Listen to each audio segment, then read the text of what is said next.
Alfian Agustina dengan NIM 2123115 akan membacakan tentang Perang Salib. Perang Salib merupakan peristiwa sejarah yang berpengaruh bagi umat Islam dan Kristen, yang mana karena peristiwa tersebut banyak ribuan nyawa yang melayang, luka-luka dan cedera. Perang Salib ini menjadi luka yang mendalam bagi umat Islam apabila umat Islam dan Kristen tidak menyikapinya dengan jiwa kemanusiaan dan kedewasaan. Perang Salib terjadi 200 tahun dalam beberapa gelombang, yang mana peristiwa ini terjadi karena perang Mazikar tahun 464 Hijriah atau 1071 Masehi.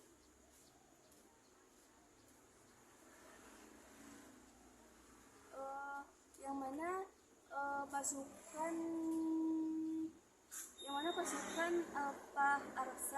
Arselan yang berjumlah 15.000 orang dapat mengalahkan pasukan gabungan Romawi yang berjumlah 200 orang. Karena peristiwa ini, maka orang Kristen semakin menanamkan rasa permusuhan terhadap umat Islam. Poinnya yaitu faktor terjadinya perang salib. Yang pertama yaitu faktor agama, yang mana karena orang kafir yang tidak mendapat kemerdekaan lagi untuk beribadah ke Yerusalem. Yang selanjutnya itu bidang politik, yang mana karena kekuasaan Islam yang semakin meluas di Asia, Afrika, dan Eropa, yang membuat penguasa-penguasa Eropa merasa terancam. Selanjutnya yaitu bidang ekonomi, yang mana karena keinginan untuk mengembara.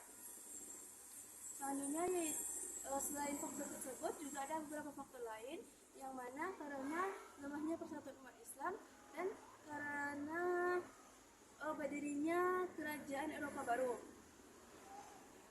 Selanjutnya yaitu proses terjadinya perang salib. Yang pertama yaitu periode pertama atau yang disebut dengan proses masa penaklukan. Perang salib yang dipimpin oleh Godfrey, Bohemond, dan Raymond mendapat kemenangan besar, yang mana pada tahun 1097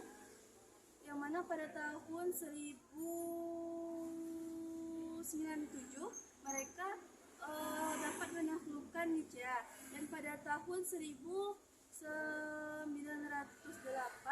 mereka dapat menaklukkan Raha atau Edessa. Nah, selain itu juga mereka juga membangun Latin 1, Latin 2, Latin 3, dan Latin 4, yang mana mereka sebagai raja-rajanya. Ya, periode kedua atau yang disebut dengan relasi umat Islam. Karena kejatuhan Raha atau Edessa membuat orang-orang Kristen mengobarkan perang salib kedua, yang mana namun gerakan maju mereka itu dihambat oleh Zunuddin Zinka, yang pada tahun 1192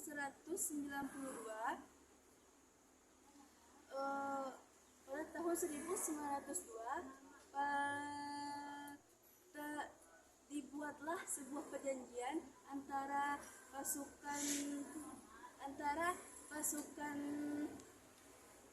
salib dengan Salah al-Din, yang mana perjanjian tersebut disebut dengan Sulh al-Ramlah. Perjanjian Sulh al-Ramlah tersebut berisi tentang orang-orang kafir yang berziarah ke Baiat al otomatis tidak akan diganggu. Yang selanjutnya yaitu periode ketiga yang disebut dengan kehancuran perang salib. Walaupun umat Islam dapat mempertahankan daerah-daerah dari pasukan salib, namun mereka juga sangat menderita. Namun mereka juga menderita yang lumayan besar karena peperangan salib tersebut terjadi di daerah wilayah mereka. Salah satunya yaitu kekuatan politik yang melemah, yang mana bukannya mereka bersatu, tapi mereka malah terpecah belah. Contohnya yaitu bisa kita lihat pada daerah-daerah kecil yang memperdekakan diri. Sekian, wassalamualaikum warahmatullahi wabarakatuh.